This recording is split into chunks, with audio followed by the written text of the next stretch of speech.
بسم اللہ الرحمن الرحیم۔ بچوں، فارورڈ پبلک اسکول کی ای لرننگ کلاس میں آپ کو خوش آمدید کہتی ہوں۔ آج ہم جماعت دہن میں نظم مزار قطب الدین ایبک پڑھیں گے۔ اس کے شاعر کا نام ہے حفیظ جالندھری اور یہ ان کی کتاب شاہ نامہ اسلام سے ماخوذ ہے۔ سب سے پہلے میں آپ کو شاعر کا تعارف اور اس نظم کا پس منظر بتاتی ہوں۔ بچوں، اس نظم کے شاعر ہیں حفیظ جالندھری۔ ولادت ان کی ہوئی 1900 میں، وفات ان کی 1982 میں۔ بچوں، ان دونوں کو آپ انڈر لائن کر لیں، یہ آپ کے پاس آبجیکٹو میں آتے ہیں۔ بچوں، حفیظ جالندھری کا اصل نام محمد حفیظ تھا۔ حفیظ تخلص اور ابو الاثر کنیت تھی۔ حفیظ جالندھری کا اصل نام محمد حفیظ تھا، اس کو آپ انڈر لائن کر لیں، یہ آپ کے پاس آبجیکٹو میں آتا ہے۔ تخلص بچے وہ مختصر نام جو شاعر اپنی شاعری میں استعمال کرتے ہیں، اور کنیت وہ نام جو ماں باپ کی نسبت یا تعلق سے بچے کے لیے پکارا جاتا ہے۔ وہ جالندھر مشرقی پنجاب بھارت میں پیدا ہوئے۔ ابتدائی تعلیم جو تھی انہوں نے جالندھر سے حاصل کی اور بعد میں لاہور چلے گئے۔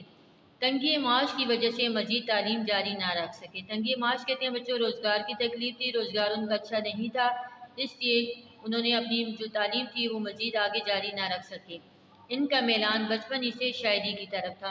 میلان کہتے ہیں رجحان یا شوق کو، تو بچوں ان کا شوق اور رجحان جو تھا وہ شاعری کی طرف تھا۔ مولانا غلام قادر گرامی کی شاگردی سے ان کی پوشیدہ صلاحیتوں کو ترقی ملی۔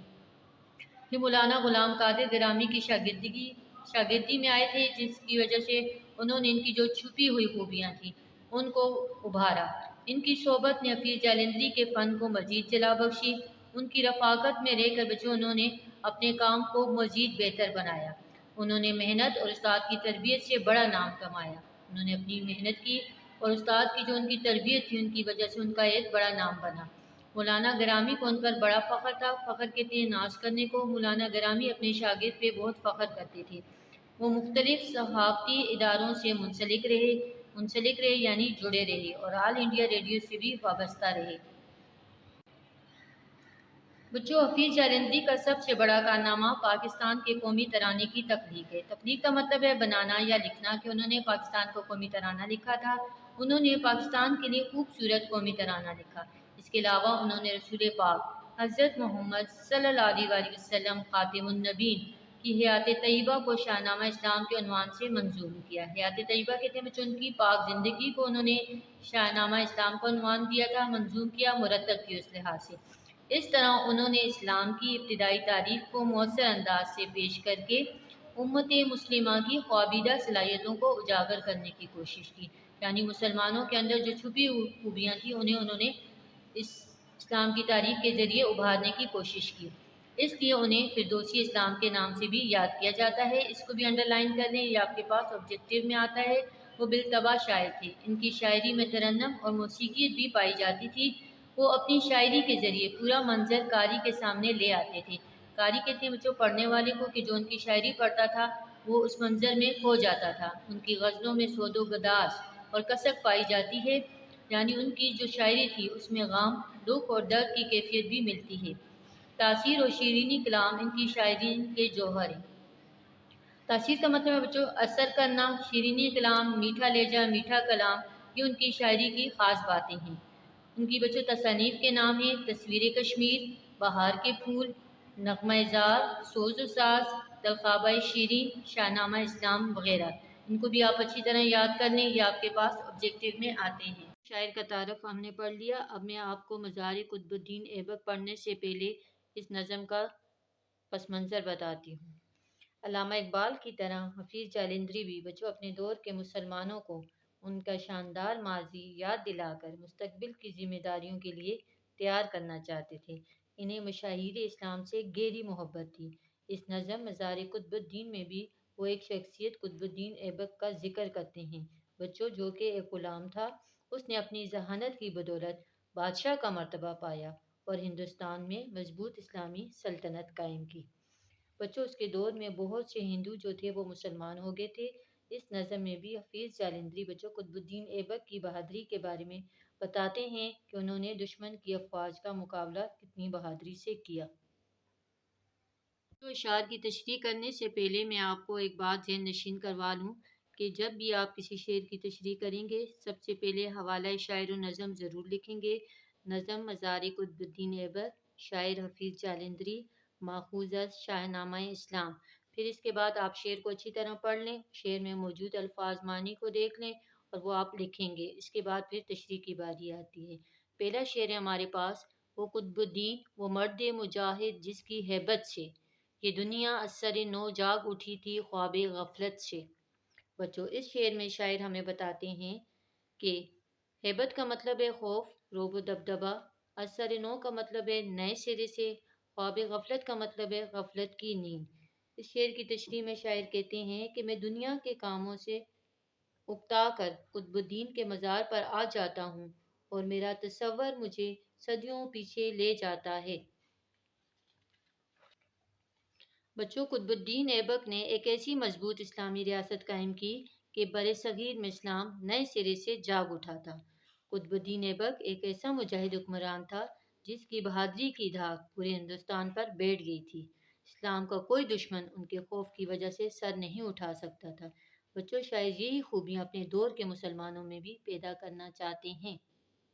بچوں شعر نمبر 2، وہ جس کی تیغ ہیبت ناک سے صفاق ڈرتے تھے، وہ جس کے بازوؤں کی دھاک سے افلاک ڈرتے تھے۔ بچوں تیغ کا مطلب ہے تلوار، ہیبت ناک کا مطلب ہے خوفناک، صفاق کہتے ہیں ظالم کو، دھاک روب دبدبا، افلاک فلک کی جمع مطلب آسمان۔ جو شاعر کہتے ہیں کہ قطب الدین وہ بہادر جرنیل تھا جس کی تلوار کی تیزی سے بڑے بڑے ظالم ڈرتے تھے۔ اس کی قوت بازو کے روب سے بچوں بڑے بڑے سرکش دشمن کانپ اٹھتے تھے۔ ان کی بہادری سے تو آسمان بھی خوفزدہ تھا، یعنی ہر بہادر ان سے مقابلہ کرنے سے گریز کرتا تھا۔ اس مرد مجاہد نے پرتھوی راج کے 3 لاکھ کے لشکر کو کاٹ کر رکھ دیا، تمام دشمنوں کا غرور انہوں نے توڑ دیا تھا۔ بچوں شاعر اس نامور جرنیل کا ذکر کر کے اپنے دور کے مسلمانوں کے دلوں میں ماضی کی شان و شوکت واپس لانے کی تمنا پیدا کرنا چاہتا ہے۔ شاعر نے کیا خوب کہا ہے، ٹوٹی ہوئی تلواروں میں کیا بجلی تھی کیا شعلہ تھا، ٹوٹی ہوئی تلواروں میں کیا بجلی تھی کیا شعلہ تھا، گنتی کے چند غازیوں نے لاکھوں کا لشکر روندا تھا۔ بچوں شعر نمبر 3، یہاں لاہور میں سوتا ہے ایک گمنام کوچے میں، پڑی ہے یادگار دولت اسلام کوچے میں۔ گمنام بچوں غیر مشہور، کوچے کہتے ہیں گلی کو۔ یہاں پہ شاعر یہ بتا رہے ہیں کہ وہ مرد مجاہد لاہور کی ایک گمنام گلی میں سو رہا ہے، وہ اسلام کا قیمتی اور یادگار سرمایہ ہے۔ ان کا مزار اپنی خاموش زبان سے ہمیں مسلمانوں کے شاندار ماضی کی یادیں سناتا ہے۔ ان کا مزار دولت اسلام کی عظیم یادگار ہے۔ کتنا بہادر حکمران تھا جس کی نگاہیں دشمنوں کو خوفزدہ کر دیتی تھیں۔ میں اکثر شہر کے پرشور ہنگاموں سے اکتا کر سکون کی جستجو میں بیٹھ جاتا ہوں یہاں آ کر۔ ہنگاموں کا مطلب ہے بچوں شور، اکتا کر تنگ آ کر، جستجو کہتے ہیں تلاش کو، کوشش کو۔ بچوں اس شعر میں شاعر کہتے ہیں کہ میں جب لاہور شہر کے ہنگاموں سے تنگ آ جاتا ہوں، اکتا جاتا ہوں، تو میں سکون کی تلاش میں قطب الدین ایبک کے مزار پر آ جاتا ہوں۔ یہاں مجھے بہت سکون ملتا ہے، میں یہاں بیٹھ کر مسلمانوں کے سنہری دور میں کھو جاتا ہوں جب مسلمان دنیا کی بہت بڑی قوت تھے۔ اسلامی اصولوں پر چل کر بہادری کی انہوں نے بڑی بڑی مثالیں قائم کی تھی، اور وہی مثالیں جو ہیں میرے ذہن میں بار بار آ جاتی ہیں اور مجھے سکون دیتی ہیں۔ بچوں شعر نمبر 5، تخیل مجھ کو لے جاتا ہے ایک پرہول میدان میں جہاں باہم بپا ہوتی ہے جنگ انبوء انسان میں۔ اس شعر میں شاعر کہتے ہیں کہ میں جب قطب الدین کے مزار پر جاتا ہوں تو تصور میں میدان جنگ میں پہنچ جاتا ہوں جہاں کو باطل کی افواج کا ہجوم ہے۔ مجھے لگتا ہے کہ کفر و اسلام کی جو جنگ لڑی جا رہی ہے، میں بھی وہاں کھڑا ہوں اور مسلمانوں کے ساتھ نعرہ تکبیر کے نعرے بلند کر رہا ہوں، اور مسلمان اس پاک سرزمین سے کفر کے اندھیرے ختم کر کے اسلام کی روشنی پھیلانے آئے ہیں۔ بچوں شاعر کہتے ہیں کہ مسلمان پورے جوش و جذبے کے ساتھ مجھے لڑتے ہوئے نظر آتے ہیں۔ شعر نمبر 6 بچوں، نظر آتا ہے لہراتا ہوا اسلام کا جھنڈا، بہر سو نور پھیلاتا ہوا اسلام کا جھنڈا۔ بہر سو کا مطلب ہے ہر طرف، نور کہتے ہیں روشنی کو۔ اس شعر میں بچوں شاعر مسلمانوں کے لشکر میں کہتے ہیں کہ اسلام کا جھنڈا مجھے لہراتا ہوا نظر آ رہا ہے۔ اسلام کا یہ پرچم مسلمانوں کے جوش و خروش کو بڑھا رہا ہے۔ یہ پرچم مسلمانوں کی عظمت کا نشان ہے۔ یہ جھنڈا اسلام کی روشنی پھیلاتے ہوئے مجھے نظر آ رہا ہے اور جہالت کے اندھیروں کو ختم کر کے اس سرزمین کی تقدیر کو یہ بدل دے گا۔ شعر نمبر 7۔ مقابل میں گھٹائیں دیکھتا ہوں فوج باطل کی، نظر آتی ہے فرعونی خدائے اوج باطل کی۔ اوج کہتے ہیں بچوں بلندی کو، باطل کہتے ہیں اسلام دشمن یا ناحق۔ تشریح اس شعر کی، شاعر کہتے ہیں کہ میں تصور کی آنکھ سے کفار کی فوجوں کو بادلوں کی طرح امڑتے ہوئے دیکھتا ہوں۔ مجھے ظالموں کی فوج بلندی پر چھائی نظر آتی ہے، ساتھ ہی ساتھ میرے کانوں میں اللہ اکبر کی صدائیں بھی گونج رہی ہیں۔ جو شاعر بتا رہے ہیں کہ فرعون نے خدائی کا دعویٰ کیا تھا لیکن وہ دریائے نیل میں اپنے لشکر سمیت غرق ہو گیا تھا۔ اسی طرح بچوں پرتھوی راج کو بھی اپنی طاقت پر بہت غرور تھا، لیکن وہ نہیں جانتا تھا کہ جوش ایمانی سے مسلمانوں کا یہ لشکر اس کے غرور کو خاک میں ملا کر نیست و نابود کر دے گا۔ شعر نمبر 8۔ صدائیں نعرہ ہائے جنگ کی آتی ہیں کانوں میں، بلند آہنگ تکبیریں سما جاتی ہیں کانوں میں۔ صدائیں کا مطلب ہے بچوں آوازیں، بلند آہنگ تکبیروں کا مطلب ہے اونچی آواز میں اللہ اکبر کہنا۔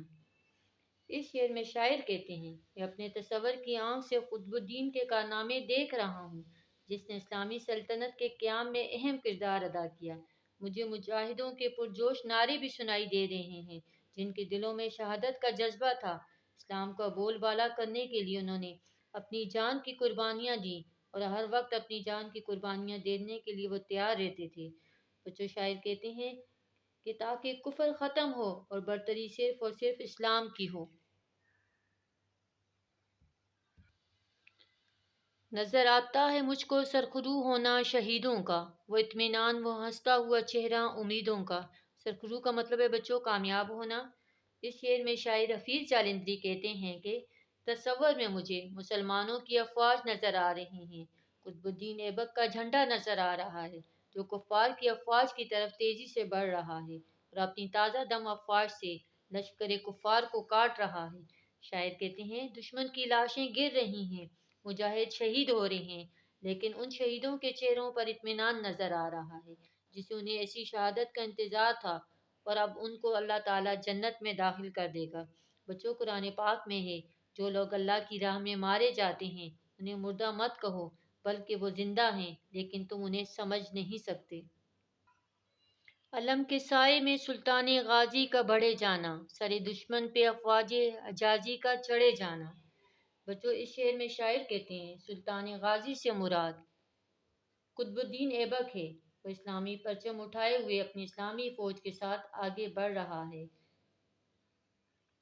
افواج حجازی یعنی مسلمانوں کا لشکر کفار کو پاؤں کے نیچے رونتا ہوا دل میں ایمان کا جذبہ لیے اپنی جانیں قربان کر رہا ہے اور کفار کو شکست فاش دے رہا ہے۔ مجھے محسوس ہوتا ہے کہ غازی مرد ہوں میں بھی، پرانے لشکر اسلام کا ایک فرد ہوں میں بھی۔ بچوں اس شعر میں شاعر کہتے ہیں کہ مجھے یوں لگتا ہے جیسے میں بھی اس لشکر کا حصہ ہوں، اس جنگ کا حصہ ہوں۔ مجھے اس اسلامی فوج کا سپاہی ہونے پر فخر ہے کیونکہ اس اسلامی لشکر کا کوئی مقابلہ نہیں کر سکتا تھا۔ اس زمانے کے مسلمان بہت بڑی قوت تھے۔ ان مسلمانوں کی شاندار فتح اور ان کے دل میں موجود جذبہ شہادت وہ ہماری جہالت کے اندھیروں کو ختم کرنے کے لیے کافی تھا۔ اسی لیے وہ لوگ اس جہالت کے اندھیروں کو ختم کرنے کے لیے اٹھ کھڑے ہوتے ہیں۔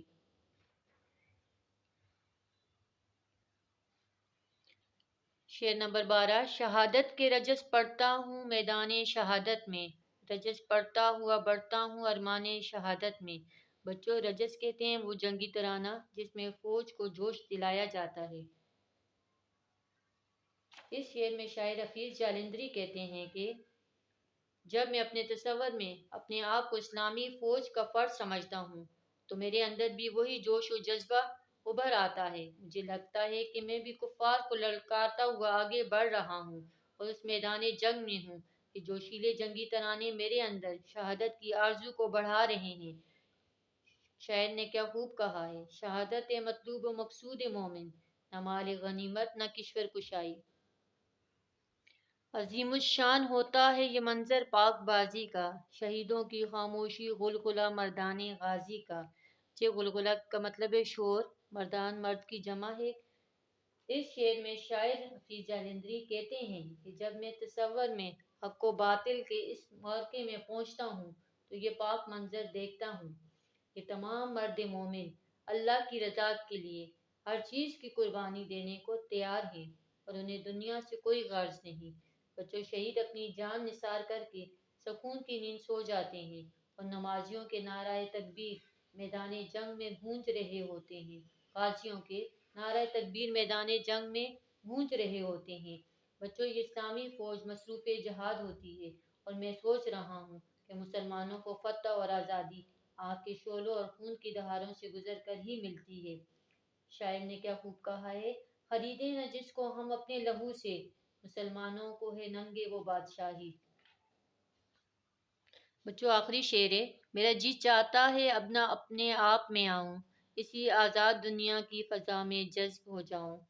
بچوں، اس آخری شعر میں شاعر کہتے ہیں کہ میں اپنے تصور میں اس قدر کھو گیا ہوں کہ خود کو اس میدان میں ہی موجود پاتا ہوں۔ میں اس میدان کی سوچوں سے نکل ہی نہیں پاتا ہوں۔ اب میں چاہتا ہوں کہ میں بھی اسی منظر کا حصہ بن جاؤں۔ یہ منظر اتنا پاک ہے کہ میرا دل چاہتا ہے کہ میں ہوش میں نہ آؤں اور اس دنیا میں کھو جاؤں۔ بچوں، مشقی سوال میں سوال نمبر 1 ہے آپ کے پاس، نظم مزار قطب الدین ایبک کا خلاصہ اپنے الفاظ میں لکھیں۔ یہ آپ کو آپ کے نوٹس میں مل جائے گا۔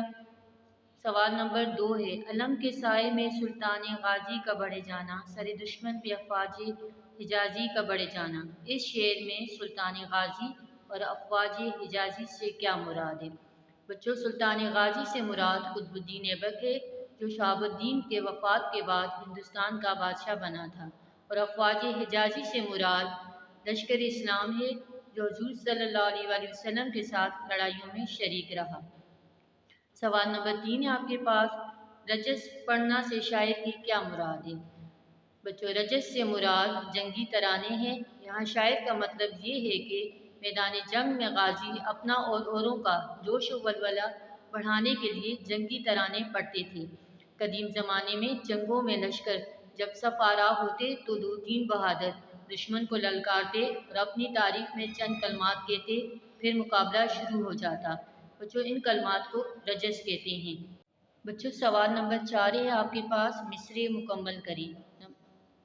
نمبر 1 ہے، وہ جس کی تیغ ہیبت ناک سے صفاق ڈرتے تھے، بے ہے پڑی ہے یادگار دولت اسلام کوچے میں، تخیل مجھ کو لے جاتا ہے ایک پرہول میداں میں، ڈال والا ہے بحر سو نور پھیلاتا ہوا اسلام کا جھنڈا، ہے آپ کے پاس مجھے محسوس ہوتا ہے کہ غازی مرد ہوں میں بھی۔ سوال نمبر 5 ہے، درج تراکیب کی وضاحت کریں۔ پرہول میداں، فوج باطل، فرعونی خدائی، رجس پڑھنا، بلند آہنگ تکبیریں، شہیدوں کی خاموشی۔ بچوں، یہ آپ کو نوٹس میں مل جائیں گے۔ سوال نمبر 6 ہے آپ کے پاس، ہیبت ناک میں ناک لاحقہ ہے، آپ درج لاحقوں سے 2 الفاظ بنائیں۔ میں آپ کو لاحقہ کی تعریف بتاتی چلوں۔ لاحقہ اس لفظ کو کہتے ہیں جو کسی کلمے کے آخر میں بڑھا کر معنوں میں کچھ اضافہ کرے یا تبدیلی پیدا کرے۔ مثلاً بزم آرا، آرا لفظ جو یہاں پہ بزم کے ساتھ ملایا گیا ہے تو یہ بن جائے گا بزم آرا، جہاں کے ساتھ ملائیں گے تو جہاں آرا، سخن کے ساتھ ملائیں گے تو سخن آرا۔ یہاں پہ اگلا سوال ہے آپ کے پاس، 2 الفاظ بنائیں، لاحقوں سے 2 الفاظ بنائیں۔ اس میں لفظ ہے آپ کے پاس انگیز، من، پوش، خانہ، زاد۔ ہیں ہمارے پاس انگیز، من، پوش، خانہ، زاد۔ اب ہم ان کے ساتھ نئے الفاظ لگائیں گے، حیرت انگیز، ولولہ انگیز، من کے ساتھ دولت مند، عقل مند، پوش کے ساتھ میز پوش، پردہ پوش، خانہ کے ساتھ ڈاک خانہ، غسل خانہ، زاد کے ساتھ لگائیں گے سبزہ زاد، گل زاد وغیرہ۔ یہ سب آپ کے پاس نئے الفاظ بن جائیں گے لائحوں کے استعمال سے۔ بچوں سوال نمبر 7 ہے آپ کے پاس، اس نظم کا کون سا شعر آپ کو پسند آیا ہے؟ پسندیدگی کی وجہ بھی لکھیں۔ بچوں اس نظم کو پڑھ کے آپ اپنی مرضی کا کوئی سا بھی شعر لکھ دیں جو آپ کو پسند آیا ہے اور اس کی ریزن یعنی وجہ بھی بتا دیں۔ سوال نمبر 8 ہے، اس نظم کے تیسرے اور 7ویں شعر میں آنے والے قافیوں اور ردیفوں کی نشاندہی کریں، یہ بھی آپ کو نوٹس میں مل جائے گا۔ اس کے بعد بچوں دیکھیں مرکب عطفی، وہ مرکب ہے جو معطوف علیہ اور معطوف سے مل کر بنے اور اسے حرف عطف کے ذریعے ملایا جاتا ہے، جیسے عمر اور ماریہ، امیر و غریب۔ ان مثالوں میں حروف عطفی یعنی اور واو سے پہلے اسم کو معطوف علیہ اور بعد میں آنے والے اسم کو معطوف کہا جاتا ہے۔ پھر آپ کے پاس مرکب جاری، وہ مرکب جو اسم اور حرف جار سے مل کر بنے، اس میں اسم کو مجرور کہا جاتا ہے، مثلا کراچی سے میز پر لاہور تک۔ ان مثالوں میں کراچی، میز اور لاہور مجرور ہیں، جبکہ سے، پر اور تک حروف جار ہیں۔ علم بیان سے مراد مجاز کے ایسے قواعد اور ضوابط کا علم ہے جن کے ذریعے سے ایک بات کو معنی کے لحاظ سے مختلف طریقوں سے ادا کیا جا سکے۔ اس کا مقصد کلام یا بیان میں تاثیر اور اسلوب میں ندرت کا مطلب ہے نکھار پیدا کرنا ہے۔ علم بیان کے قاعدے حسب ذیل ہیں۔ بچوں علم بیان کے قاعدے حسب ذیل ہیں: تشبیہ، استعارہ، مجاز مرسل اور کنایہ۔ تشبیہ کی تعریف میں آپ کو بتاتی ہوں۔ تشبیہ کسی ایک چیز کو کسی خاص خوبی یا خامی کی وجہ سے کسی دوسری چیز کی مانند قرار دینا تشبیہ کہلاتا ہے، جیسے پتھر کی مانند سخت، بال کی طرح باریک، شہد جیسا میٹھا وغیرہ۔ حروف تشبیہ یہ ہیں: کی طرح، کی مانند، جیسا، کا سا، کی سی، مثل وغیرہ۔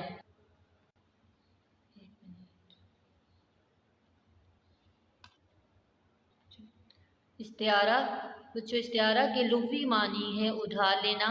علم بیان کی اصطلاح میں جب کوئی لفظ اپنے مجازی معنوں میں اس طرح استعمال کیا جائے کہ اس کے حقیقی اور مجازی معنوں میں تشبیہ کا تعلق پایا جائے، تشبیہ کی تعریف میں نے ابھی آپ کو بتائی ہے، تو اسے استعارہ کہتے ہیں۔ مثلا اس سبق کی عبارت پر غور کریں: انسان نے مادر فطرت کے بوڑھے بدن سے ایک ایک زیور کھسوٹ لینے کی کوشش کی، کم بخت ندیدوں کی طرح جو سامنے دیکھا اپنی جیب میں ڈال دیا۔ یہاں نام تو زیور کا لیا، لیکن اس سے مراد وہ چیزیں ہیں جو فطرت کا حسن بڑھاتی ہیں۔ اس طرح نام تو جیب کا لیا، لیکن مراد یہ ہے کہ انسان نے فطرت کی تمام چیزوں پر قبضہ کر لیا۔ اس عبارت میں زیور اور جیب کے الفاظ بطور استعارہ استعمال ہوئے ہیں۔ اسی طرح کسی عالم فاضل شخص کی موت پر جب یہ کہا جاتا ہے کہ ایک چراغ اور بجھ گیا، عالم فاضل شخص چراغ تو نہیں ہوتا، لیکن چراغ کی طرح علم کی روشنی پھیلاتا ہے۔ مجاز مرسل، جب کسی لفظ کو حقیقی معنوں کے بجائے مجازی معنوں میں اس طرح استعمال کیا جائے کہ اس میں تشبیہ کے علاوہ کوئی اور تعلق پایا جائے، اسے مجاز مرسل کہتے ہیں۔ جو مجاز مرسل کی کئی اقسام ہیں، جن میں سے جز سے کل، کل سے جز، ماضی سے حال، حال سے مستقبل، سبب سے مسبب، سبب سے سبب وغیرہ مراد لینا۔ مثلا وہ ساری پلیٹ کھا گیا، یہاں بچوں پلیٹ کھانے سے مراد پلیٹ میں پڑی ہوئی چیز ہے۔ نمبر 2 مثال دیکھیں: میں نے کتاب بازار سے خریدی ہے، یہاں بازار سے مراد کوئی دکان ہے۔ نمبر 3 آج اگر محنت نہ کی تو کل پچھتانا پڑے گا، یہاں کل سے مراد بچوں آئندہ آنے والا زمانہ ہے۔ نمبر 4 مثال دیکھیں: اقبال نے شاعری کے ذریعے قوم کو بیدار کیا، یہاں بیدار سے مراد ہوش لانا ہے۔ بچوں کنایہ کے لغوی معنی پوشیدہ بات یا رمز و اشارہ کرنے کے ہیں۔ علم بیان کی اصطلاح میں جب کوئی لفظ اپنے مجازی معنوں میں اس طرح استعمال ہو کہ اس کے حقیقی معنی بھی مراد لیے جا سکیں تو اسے کنایہ کہا جاتا ہے۔ جیسے کسی بوڑھے انسان کے لیے سفید ریش یا متوسط طبقے کے کسی فرد کے لیے سفید پوش کا لفظ استعمال کرنا ہے۔ امید ہے بچوں آپ کو مشقی سوالات کی سمجھ آئی ہوگی۔ گھر میں رہیں، اپنا خیال رکھیں۔ اللہ حافظ۔